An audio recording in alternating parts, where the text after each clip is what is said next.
आज क्या पढ़ेंगे? हाँ, जितना हाँ, आवाज से बोल रहे हो यहाँ तक तो नहीं आ रहा। राष्ट्रभाषा और हाँ, राष्ट्रभाषा, राजभाषा, संवैधानिक प्रावधान क्या है भाषा के लिए, संस्थाएं कौन कौन सी हैं। अब देखो यहाँ पे मैं संस्थाओं को नहीं पढ़ाऊंगा क्योंकि वो बहुत ज़्यादा काम का नहीं है, ठीक है। और पुरस्कार भी नहीं पढ़ाऊंगा क्योंकि ये जीके में आप पढ़ लोगे। विश्व हिंदी सम्मेलन भी मैं नहीं पढ़ाऊंगा, ठीक है, क्योंकि ये काम का नहीं है, ठीक है। हम्म, चलिए अब आगे बढ़ते हैं राष्ट्रभाषा में।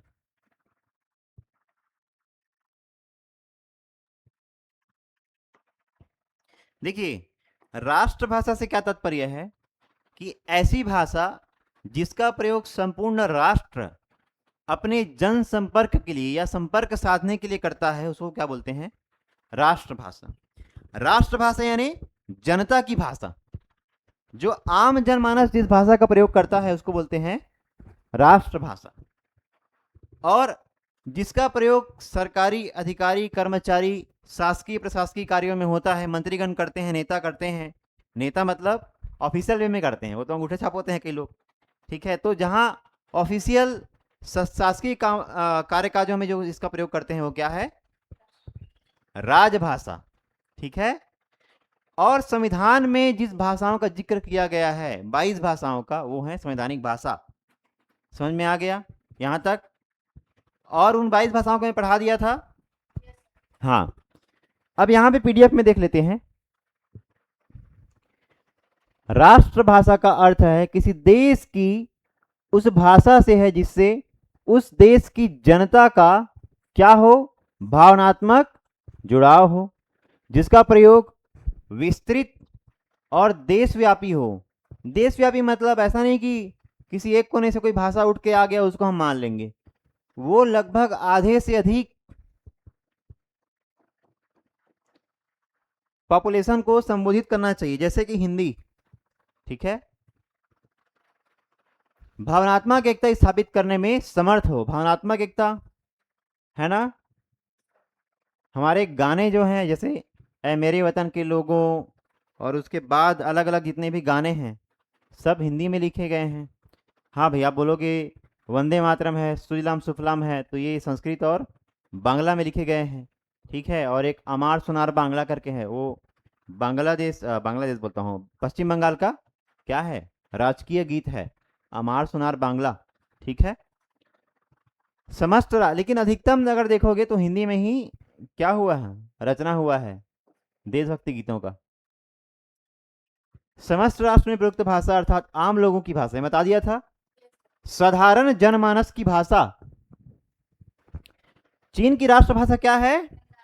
मैंडेरिन या मंदारिन बोलते हैं। हिंदी में मंदारिन, इंग्लिश में क्या ऐसे मैंडेरिन ऐसा लिखते हैं, मैंडेरिन, ठीक है। मंदारिन हम लोग बोल दिए उसको मैंडेरिन, ठीक है। यहाँ पे शायद ई आएगा, ए आएगा, देख लेना, लेकिन ऐसा लिखा जाता है। यह उनके पूरे देश में बोली जाती है। इनके साथ उनके समस्त शासकीय अशासकीय कार्यों की भाषा भी है। किसके? जनता के, ठीक है। उसे संवैधानिक मान्यता प्राप्त होती है। राजभाषा भी है। राष्ट्रभाषा किसी मायनों में राजभाषा भी हो सकती है, ऐसा बोला गया है, ठीक है। जैसे हिंदी राजभाषा भी है, राष्ट्रभाषा भी है, ठीक है। लेकिन राष्ट्रभाषा है इसका कहीं पे घोषणा हुआ है क्या? नहीं, ये बस एक मान्यता है कि हिंदी हमारी राष्ट्रभाषा है, ऐसा, ठीक है। क्योंकि महात्मा गांधी ने स्वीकार किया, बाल गंगाधर तिलक ने स्वीकार किया, जबकि वो मराठी थे, लेकिन स्वीकार किया कि अगर राष्ट्रभाषा कोई बनना चाहिए तो वो है हिंदी। नेताजी सुभाष चंद्र बोस ने स्वीकार किया कि राष्ट्रभाषी अगर होना चाहिए तो हिंदी को होना चाहिए। क्यों? क्योंकि हिंदी उस समय पे जब आज़ादी की लड़ाई लड़ी जा रही थी, इंडिपेंडेंस का समय आ रहा था, तब केवल हिंदी था जो पूरे जनमानस को उत्तर से दक्षिण तक, पूर्व से पश्चिम तक जोड़ के रखा था, ठीक है। अब आगे बढ़ते हैं।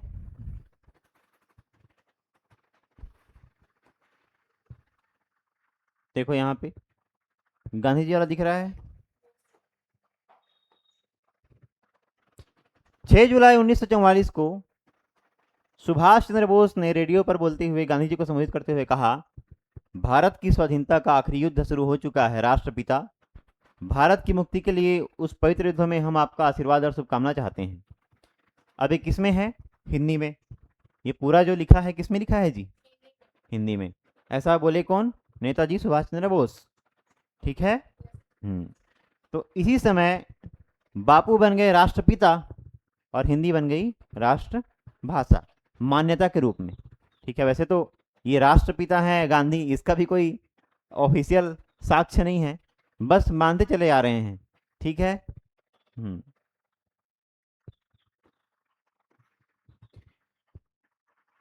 अब महात्मा गांधी कहते हैं कि सारे संसार में भारत एक अभागा देश है जहां सारा कारोबार एक विदेशी भाषा में होता है। अब ये सच है कि हमारे भारत देश की मानसिकता इतनी खराब है या विकृत है कि हम अपने देश की भाषा को मानते हैं हीन। हीन मतलब तुच्छ। और विदेशी भाषा को मानते हैं, क्या मानते हैं? सर्वोत्तम, या जिसको बोलते हैं मॉडर्न। जबकि पूरे विश्व में ऐसा है, स्पेन लोग स्पेनी बोलते हैं, फ्रांस लोग फ्रेंच बोलते हैं। ठीक है। उसके बाद देखें, ब्रिटेन में इंग्लिश है, अमेरिका में इंग्लिश है, चीन में मैंडेरिन है। ठीक है। ऐसा करते करते लगभग तमाम, जैसे इटली में इटालियन है, जर्मनी में जर्मन है, तो केवल हमारा देश ऐसा है जहां पे अपने भाषा को न मानकर हम दूसरे भाषा को अधिक श्रेष्ठ मानते हैं, वो भी विदेशी भाषा को। तो ये बहुत दुखद घटना है। फिर गांधी ने कहा कि हम संकल्प लें कि हम अपना अधिकतम काम हिंदी में ही करेंगे, ऐसा। ठीक है। माखनलाल चतुर्वेदी ये राष्ट्र कवि हैं। ठीक है। एक ये राष्ट्र कवि हैं, एक और कौन है? मैथिली शरण गुप्त है ना, साकेत, साकेत लिखा उन्होंने। ठीक है। और एक उर्मिला। उर्मिला कौन थी?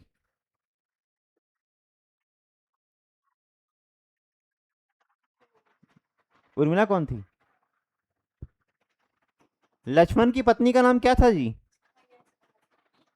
क्या था? उर्मिला। मैं बोल रहा हूं ऐसा कि खुद से बोल रही है? हाँ। तो उर्मिला पे एक पूरा का पूरा उसका क्या, उस रामायण में वो क्या मानसिक स्थिति रही होगी। क्यों? क्योंकि सीता के लिए आसान था उस वनवास को काटना, क्योंकि उसके पति उसके साथ थे। लेकिन उर्मिला का देखो स्थिति, उसके पति साथ छोड़ के कहा, अपने भाई के साथ चले गए वनवास। और उर्मिला को 3 सास, एक दो नहीं, इनके 3 सास, 3 सास। ठीक है। यहां तो एक सास से परेशान हो जाते हैं, 3 सास को ये उनकी सेवा करने के लिए छोड़ दिए उर्मिला को। तो इनका मनोस्थिति क्या रहा होगा, है ना। हम बोलते हैं कि सीता को कितना दुख है, तो उर्मिला को कितना दुख है ये कौन बताएगा? तो ये एक प्रॉपर उसमें उपन्यास जैसा लिखे हैं कि उर्मिला की मनोस्थिति कैसी रही होगी, ऐसा। मैथिली शरण गुप्त। ठीक है। कौन? मैथिली शरण गुप्त। मैथिली शरण। तो ये है, तो वही है, प्रत्येक कवि का अपना सोचने का एक अलग ढंग होता है। और हिंदी इसलिए इतनी परिष्कृत है कि वो भाव आता है हिंदी में। ठीक है।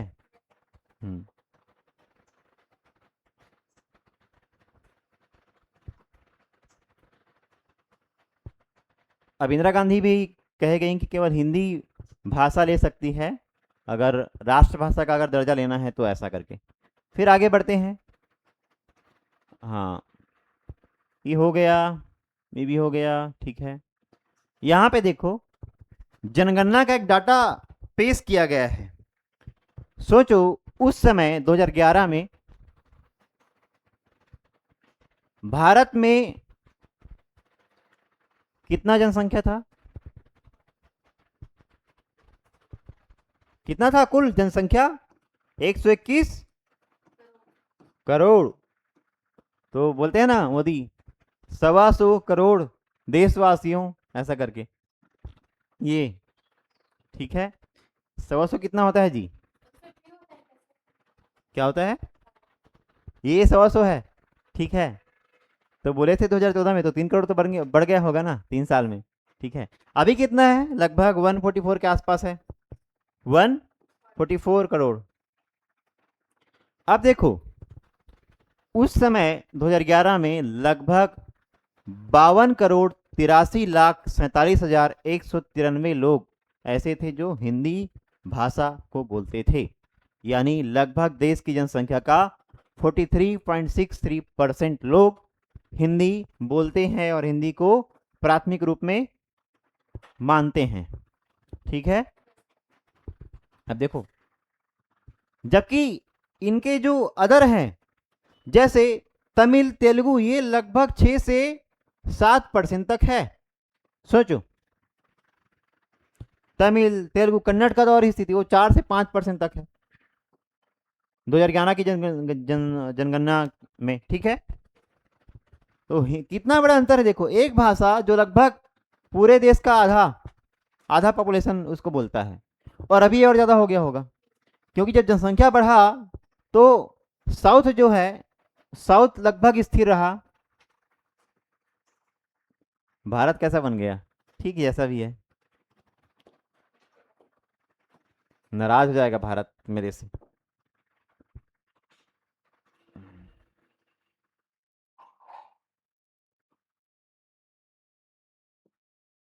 ऐसा कुछ। ठीक है, तो जब पॉपुलेशन बढ़ा तो ये तो स्थिर रहा, लेकिन यहाँ का पॉपुलेशन बहुत ज़्यादा बढ़ा है। ये ऊपर को छोड़ दो, ये वाला पोर्शन। ठीक है, कश्मीर को छोड़ के, कश्मीर और नॉर्थ ईस्ट को छोड़ के, ठीक है, ये वाला पॉपुलेशन। ठीक है, UP, Bihar, MP, CG, Jharkhand, Paschim Bengal, Maharashtra, ये सब में बहुत पॉपुलेशन बढ़ा। ठीक है, जबकि नीचे वो लोग लगभग स्थिर रहे, समझदार थे। चलो, अब राजभाषा क्या है? मैं क्या बताया था? सरकारी कामकाज प्रशासनिक प्रयोग हो वो क्या है? राजभाषा। अब देखो, राजकाज की भाषा, राजकाज की भाषा को क्या बोलेंगे? राजभाषा। राजकाज की भाषा, राजकाज मतलब प्रॉपर यहाँ पे शासकीय काम, या तो शासकीय होगा या प्रशासनिक।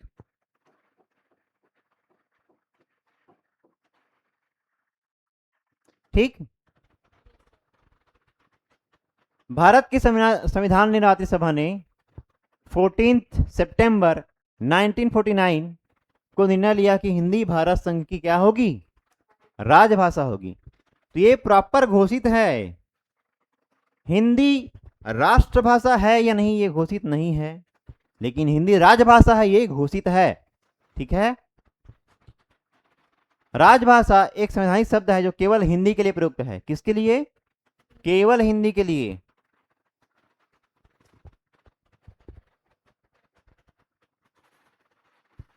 देखो, ये संविधान के भाग 17 के अनुच्छेद 343 से 351 में राजभाषा संबंधी प्रावधानों का उल्लेख किया गया है, जिसमें 343(1) के तहत संघ की राजभाषा हिंदी और लिपि देवनागरी होगी।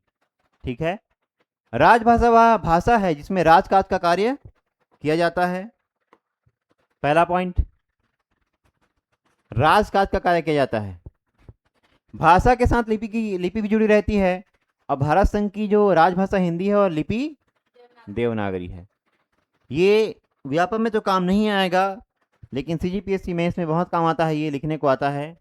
प्रदेशों की राजकाज की भाषा हिंदी या अन्य अनुसूचित भाषाएं हो सकती हैं।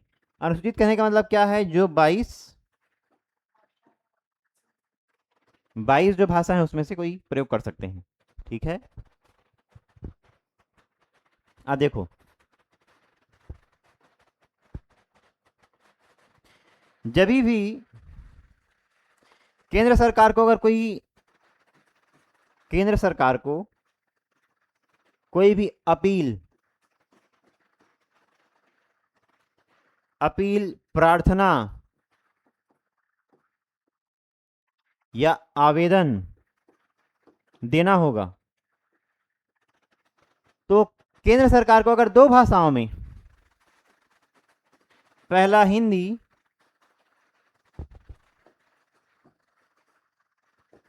पहला क्या है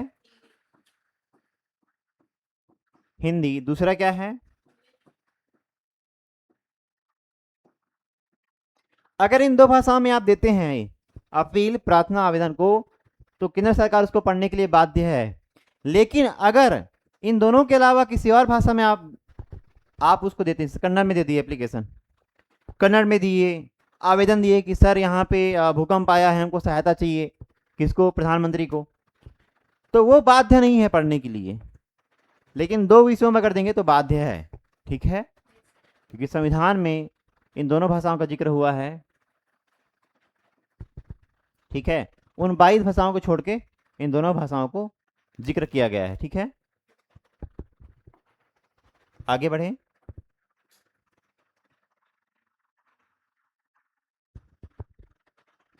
कैमरा हिलेगा सर, पंखा को ऑफ कर दीजिए या कूलर को चालू कर दीजिए ना वहां से। हाँ, एक्चुअली ऊपर सर वो पाइप गया है ना, तो उसके सहारे से हिलता रहता है कैमरा भी, ठीक है। तो देखो आगे, अच्छा यहाँ पे समझ में आ गया, देवनागरी लिपि में लिखा जाता है, ये वही है, इसलिए मैं इसको स्किप कर रहा था, लेकिन ठीक है, अब पढ़ाने के क्रम में पढ़ा देते हैं। 8वीं अनुसूची में क्या लिखा है जी?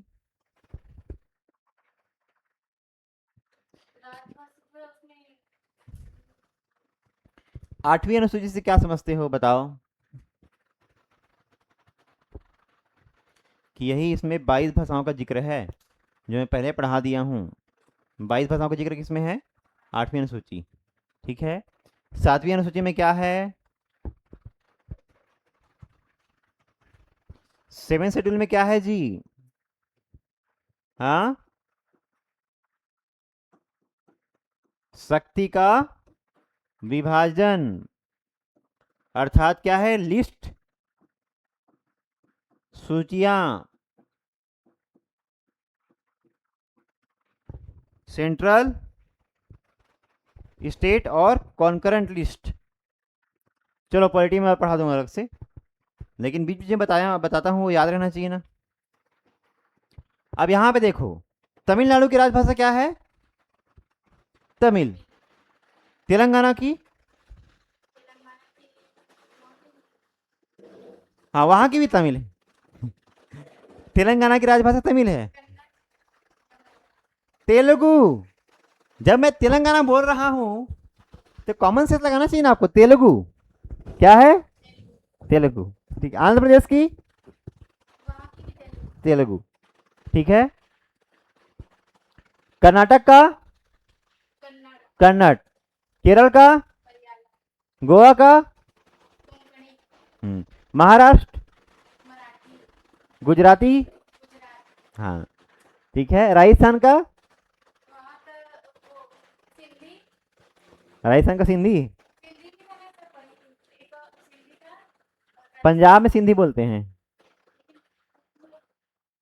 राजस्थानी में अब राजभाषा करके तो एकदम वो नहीं किया गया है, लेकिन वहाँ पे जो भाषाएं हैं, मारवाड़ी, मेवाड़ी, मेवाती, ऐसा है। और मध्य प्रदेश में हिंदी। हमारे यहाँ राजभाषा क्या है? छत्तीसगढ़ में? हाँ, राजभाषा हिंदी, ठीक है। और छत्तीसगढ़ी को भी लेते हैं, दोनों हैं, ठीक है। चलो,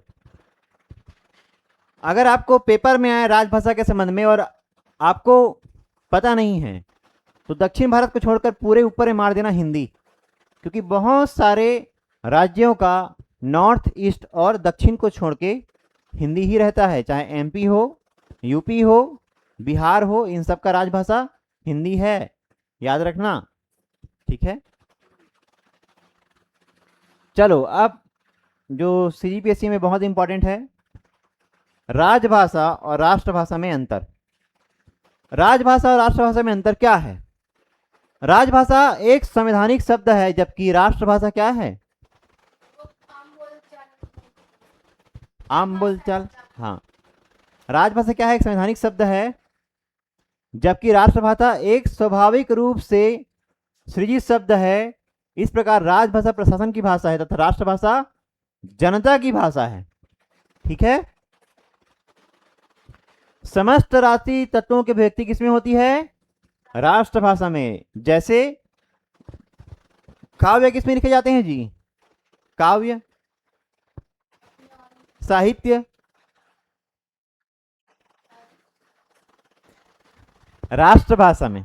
किसमें? राष्ट्रभाषा में। क्योंकि राजभाषा में लिखेंगे तो उसमें देखो ना शब्द कैसे रहता है, अनुशंसा, प्रस्तावना, अनुमोदन, वैसा क्या शब्द बनाओगे क्या? राष्ट्रभाषा अपनी बोलचाल की भाषा है, इसलिए कविता है, साहित्य है, इन सबको राष्ट्रभाषा में लिखा जाता है, ना कि राजभाषा में। राजभाषा जो है क्लिष्ट है, कठिन है, दुरूह है। जैसे एक शब्द क्या है? तदर्थ, एडहॉक। तदर्थ न्यायाधीश बोलते हैं ना। हाँ, अब न्यायाधीश जो है या न्यायालय जो है वो क्या है? राजभाषा है। अब उसको हम क्या बोलेंगे? कोर्ट। अब हालांकि कोर्ट इंग्लिश में है, लेकिन प्रचलित कैसा है? हिंदी में भी कोर्ट प्रचलित है। ठीक है। जज बोलते हैं, इंग्लिश का जज जो है हिंदी में ही प्रयुक्त होता है। राजभाषा की शब्दावली सीमित है, याद रखना। ये कठिन है और सीमित है, कठिन है और सीमित है। जबकि राष्ट्रभाषा क्या है? ये विस्तृत है राष्ट्रभाषा और सरल है। सरल क्यों है? क्योंकि आम जनमानस की भाषा है। राजभाषा नियमों से बंधी है, इसमें आप बहुत ज्यादा छेड़छाड़ नहीं कर सकते। जबकि राष्ट्रभाषा क्या है? स्वतंत्र है और मुक्त है, फ्री है। राजभाषा में शब्दों का प्रवेश, निर्माण अथवा अनुकूलन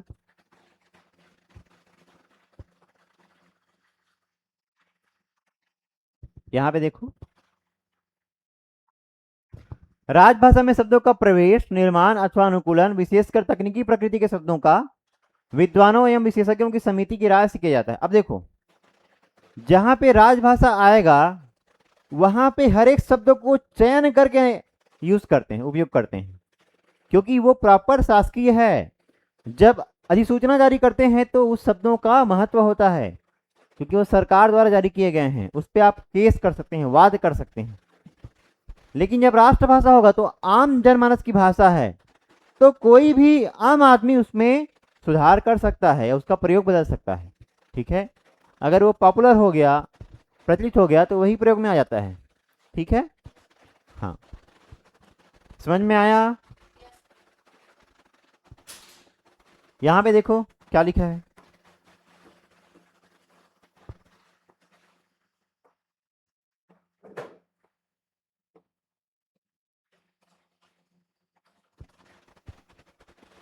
राष्ट्रभाषा में शब्द कहां से आते हैं जी?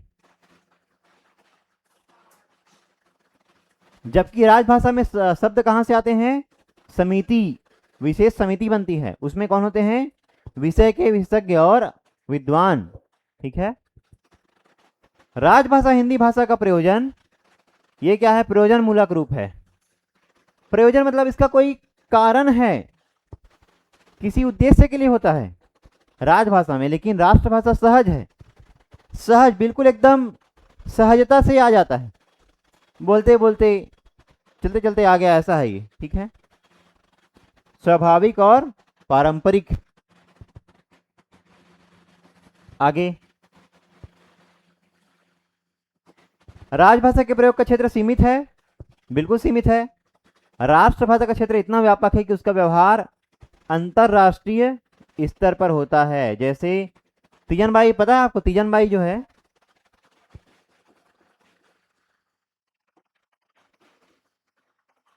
विदेश गई थी, और विदेश में क्या दी? अपना प्रस्तुति दी, प्रस्तुति। तो ये प्रस्तुति की है तो राष्ट्रभाषा में, ना कि राजभाषा में। ठीक है। लेकिन जब विदेश मंत्री जाते हैं विदेश मंत्री या प्रधानमंत्री जब जाएंगे तो वो किस भाषा में बात करेंगे? राजभाषा में। आम आदमी जाएगा, कलाकार जाएगा तो राष्ट्रभाषा में बात करेगा। ठीक है, दोनों में अंतर है।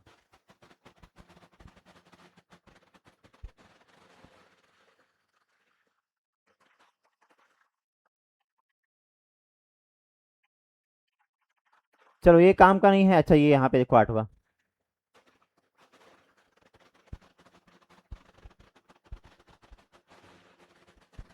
चलो ये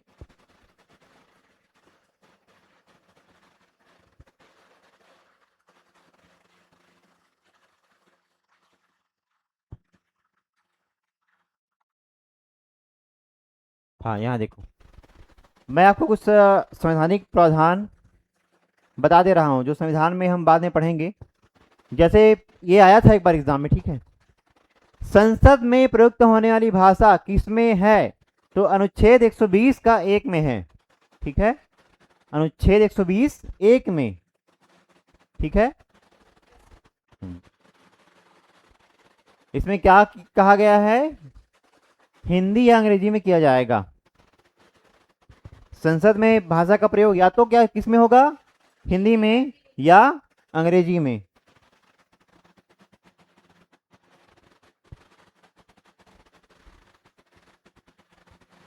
लेकिन यह भी प्रावधान किया गया था कि 15 वर्ष के बाद में, ये 15 वर्ष के बाद में क्या होगा? अंग्रेजी समाप्त हो जाएगी, ऐसा प्रावधान किया गया था। लेकिन अभी तक समाप्त नहीं हुआ है, क्योंकि बहुत सारे इंग्लिश मीडियम लोग रहते हैं, मतलब वहाँ पे अंग्रेजी भाषी मंत्री रहते हैं। अगर विधानमंडल में बोलूँ तो उसमें क्या था? उसमें क्या था जी? संसद में 120 था, 120 का 1, इसमें क्या होगा? 200, पलट देना है बस, एकदम इजी ट्रिक। 120 का 1 और 210 का 1। जैसे ऑर्डिनेंस जानते हो, ऑर्डिनेंस अध्यादेश क्या है राष्ट्रपति के लिए? क्या है जी? 1 2 3 आर्टिकल। और राज्यपाल के लिए क्या है? 2 1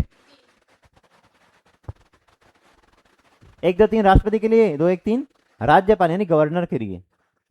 इजी ट्रिक से बताऊंगा, इजी होगा एकदम।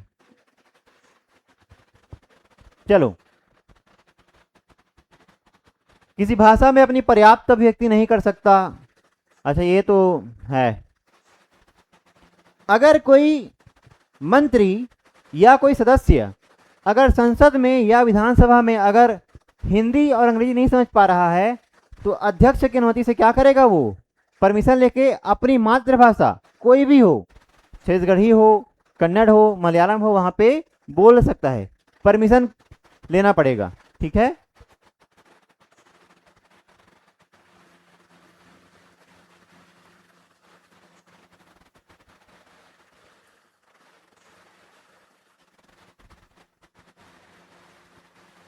अच्छा यहाँ पे जैसे बाकी राज्यों के लिए 15 वर्ष का समय दिया गया था, तो जो नॉर्थ ईस्ट हैं, हिमाचल प्रदेश सहित जो नॉर्थ ईस्ट हैं, उसके लिए 25 वर्ष का समय दिया गया था। क्यों? क्योंकि हिंदी वहां पे प्रचलित नहीं थी, इसलिए। ठीक है, आगे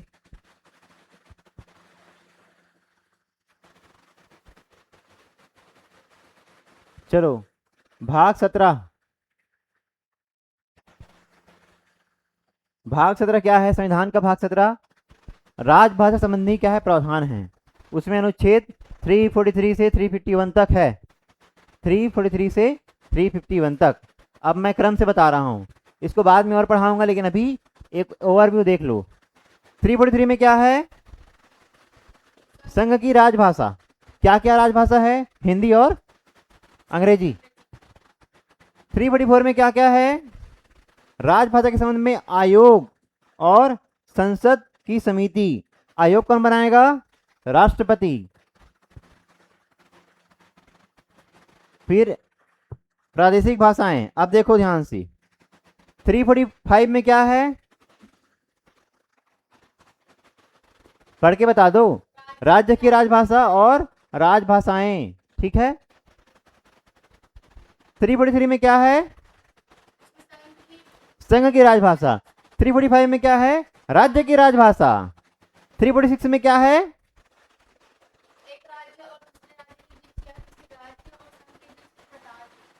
पत्र आदि की भाषा, ठीक है, पत्र व्यवहार बोल रहे हैं वो। एप्लीकेशन में बताया था ना मैं, किन्हीं भी दो राज्यों के मध्य या एक राज्य और संघ के मध्य या विभिन्न राज्यों और संघ के मध्य जो पत्र व्यवहार होगा उसकी भाषा क्या होगी। तो दो माध्यम हैं, एक हिंदी और अंग्रेजी, संघ के मामले में, और राज्यों के मामले में जो वो चाहें वैसा इस्तेमाल कर सकते हैं, ठीक है। जैसे अगर बोले कि कन्नड़ को हम मान लेंगे कन्नड़, तो हो सकता है, लेकिन मानते नहीं है, प्रॉपर किसको मानते हैं, इंग्लिश को, ठीक है।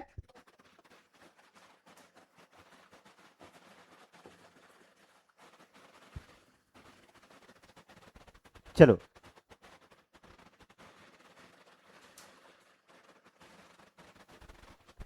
347 क्या है,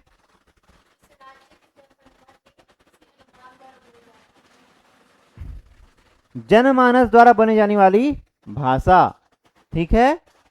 343 क्या है, संघ की राजभाषा। 345 क्या है, 347 क्या है, जनमानस के द्वारा बोली जाने वाली राजभाषा, ठीक है। भाषा बोलो या राजभाषा बोलो, यहाँ पे क्या है, भाषा लिखा है, यह ध्यान रखना, ठीक है। अब अनुच्छेद 348 क्या कहता है, उच्चतम न्यायालय यानी सुप्रीम कोर्ट और उच्च न्यायालय यानी हाई कोर्ट, उसमें प्रयुक्त भाषा। 349 क्या कहता है, भाषा के संबंध में कुछ विधियां और अधिनियम बनाने के लिए विशेष प्रक्रिया होगी। फिर 350 कहता है कि व्यथा निवारण के लिए अभ्यवेदन में प्रयोग की जाने वाली भाषा, व्यथा के निवारण यानी किसी को कोई कष्ट होगा तो जो अभ्यवेदन करेंगे, एप्लीकेशन जो देंगे, उसके लिए भाषा। 350 का क्या है,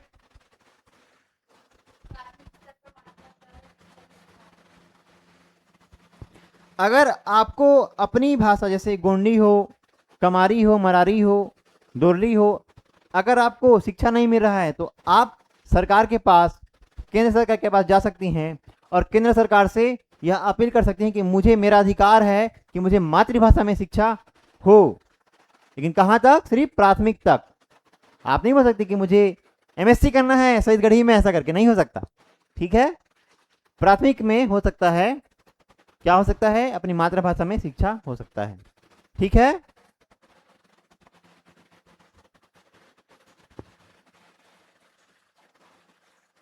चलो आखिरी आ गया है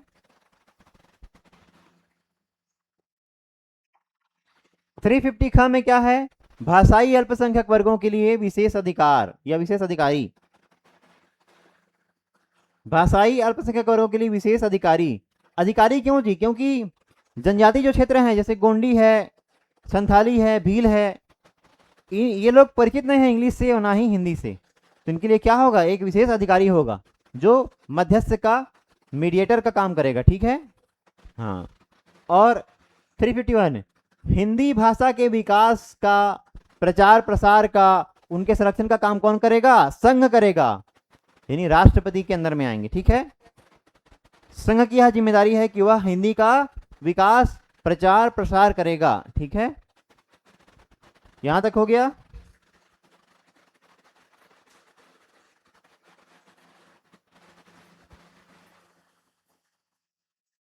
चलो मैं बाकी तो बता दिया हूं।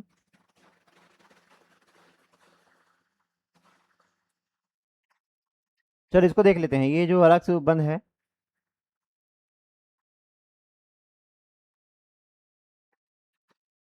अनुच्छेद 29 क्या कहता है, अल्पसंख्यक वर्गों के हितों का संरक्षण। अब इसमें हित में भाषा भी आ जाएगा, क्षेत्र भी आएगा, भाषा भी आएगा और संस्कृति भी आएगा। उसके बाद अनुच्छेद 30 में शिक्षा संस्थाओं की स्थापना और प्रशासन करने का अल्पसंख्यक वर्गों का अधिकार। तो कैसी शिक्षा होगी वो डिसाइड कर सकते हैं अनुच्छेद 30 के तहत, ठीक है। तो डिसाइड करेंगे तो भाषा भी चयन कर सकते हैं। अनुच्छेद 394 में क्या है, हिंदी भाषा में प्राधिकृत पाठ। हिंदी भाषा में प्राधिकृत मतलब ऑथोराइज्ड, जो सरकार से मान्यता प्राप्त हो ऐसा पाठ, ठीक है। यहां तक हो गया। एक और ध्यान रख लो, राजभाषा विभाग है क्या हिंदी वाला राजभाषा विभाग, उसकी स्थापना कब हुई थी? 1975 में। और मुख्यालय कहाँ है? इसका काम क्या है?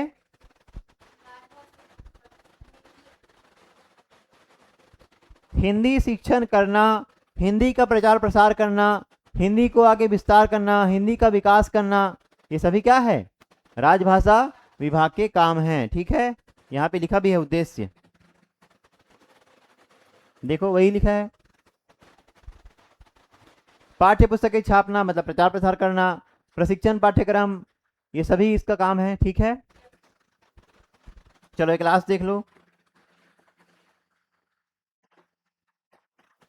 राजभाषा विभाग के प्रकाशन एवं पुरस्कार, ठीक है, क्या क्या है? पहला है राजभाषा भारती पत्रिका प्रकाशन, फिर गृह पत्रिका पुरस्कार योजना, फिर राजभाषा कीर्ति पुरस्कार, राजभाषा गौरव पुरस्कार। इसके बाद कुछ कुछ और है जो आपको शॉर्ट में बता देता हूँ। अच्छा, ये यहाँ तक है। ठीक, चलो। साहित्य अकादमी पुरस्कार होता है, ऐसे ही बता देता हूँ, रुको। साहित्य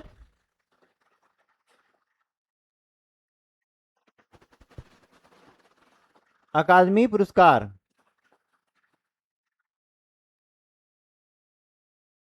ये नहीं आता, इसके अंतर्गत नहीं आता भाई, ये नहीं आता ना, इसके अंतर्गत ये नहीं आता, ये अलग से है, अलग से है ना ये। और एक है ज्ञानपीठ पुरस्कार, सुने हो? ज्ञानपीठ,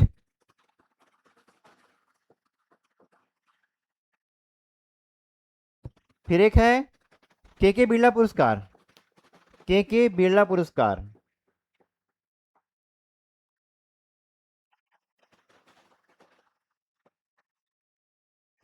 के बिरला पुरस्कार। तो सभी पुरस्कार क्या है, मिलते हैं हिंदी में भी मिलते हैं, मतलब हिंदी भाषा के लिए। ठीक है, तो आज हमने क्या देखा? हाँ, आज हमने देखा राष्ट्रभाषा, राजभाषा, संवैधानिक प्रावधान। ठीक है, तो आज के लिए इतना ही। बने रहें हमारे YouTube चैनल में और शेयर और सब्सक्राइब करें। धन्यवाद।